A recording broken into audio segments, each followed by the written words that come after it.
When we think about the ancient world, we often picture big, messy battles. We see soldiers fighting, swords clanging, and people getting hurt. The leaders are usually kings, emperors, or generals, almost always men. But what about women? Were they just watching from the sidelines? Definitely not. History is full of surprises. While we mostly hear about men in war, the truth is much more interesting. If we dig a little deeper into history, we find stories of amazing women. These women didn't follow the rules. They became powerful leaders and warriors. They led armies, made clever plans, and fought bravely. These are the stories of the warrior women of the ancient world. Their stories are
where men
confront the possibility that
The power of story.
Strength and courage know no gender.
highlight her military achievements and her importance in the Shang dynasty.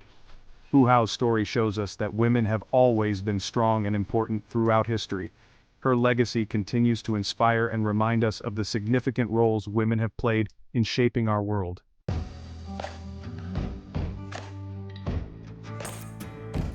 Now we travel to the Eurasian steppe, a huge, tough land. It was a place where people had to be strong to survive. This was the world of Tomyris, queen of the Massagetæ. The Massagetæ were nomads. They were excellent horse riders and fierce warriors, both men and women. They lived a dangerous life, but they were strong. Cyrus the Great, a powerful emperor, wanted to conquer the Massagetæ. He thought they would be easy to defeat, but Cyrus made a big mistake. He underestimated Tomyris. She was a powerful leader and ready to defend her people.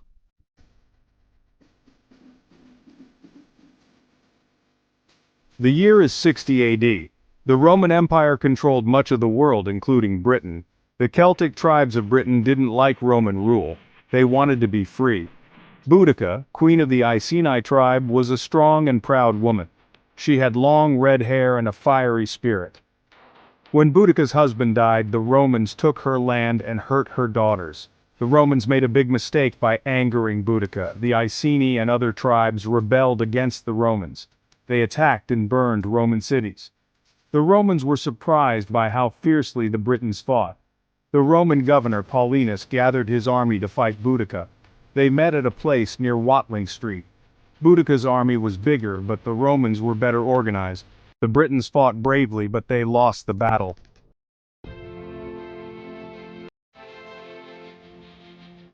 Now we travel to the Aegean Sea, a region rich in history and myth where the azure waters have witnessed countless tales of heroism and conquest.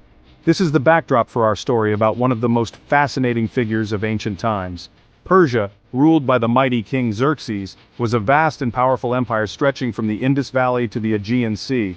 It was a realm of immense wealth and military might, with ambitions to expand even further. Xerxes, driven by a desire for glory and dominance, set his sights on the Greek city-states. He amassed a colossal army and navy, determined to crush the Greeks and bring them under Persian control. Among his commanders was Artemisia I, the formidable queen of Halicarnassus. She was a unique figure in the ancient world, a woman who commanded respect and wielded power in a male-dominated society. Although she was of Greek origin, her city, Halicarnassus, was part of the Persian Empire. This dual identity gave her a unique perspective and a complex loyalty. Artemisia was not just a figurehead, she was a brilliant strategist and a courageous warrior. Her tactical acumen and fearless leadership made her an invaluable asset to Xerxes' campaign. The pivotal moment came at the Battle of Salamis, a narrow strait near Athens. This was where the fate of the Greek city-states would be decided. The Persian fleet, vast and imposing, seemed destined for victory. It was much larger than the Greek fleet, boasting hundreds of ships and thousands of men. However, Artemisia understood the strategic importance of the narrow strait. She knew that the confined waters would neutralize the Persian numerical advantage and play to the strengths of the smaller, more maneuverable Greek ships. The battle that ensued was chaotic and brutal. Ships clashed, men fought desperately, and the waters of Salamis turned red with blood. Amidst this turmoil, Artemisia distinguished herself with her bravery and tactical prowess. At one critical moment she found herself pursued by a Greek ship. The situation was dire and her options were limited. In a bold and unexpected move, she rammed and sank a Persian ship. This act of deception confused the Greeks, who believed she was on their side. The Greek ship, thinking she was an ally, ceased its pursuit. This clever ruse allowed Artemisia to escape and continue fighting. Xerxes, observing from a distance, was both impressed and amused by her actions. He reportedly remarked that his men had become women, and his women, men. Artemisia's legacy as a fearless and cunning leader was cemented in this moment.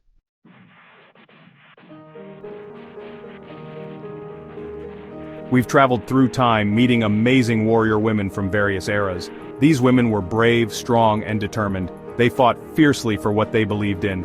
They remind us that courage doesn't depend on gender or age. Host, these women weren't just warriors, they were leaders and legends in their own right. Which warrior inspires you the most and why? Do you know another fierce female warrior we should talk about in our series? Comment below and don't forget to like, share, and subscribe for more amazing stories from the past. Until next time, keep exploring history with Miss Rancient.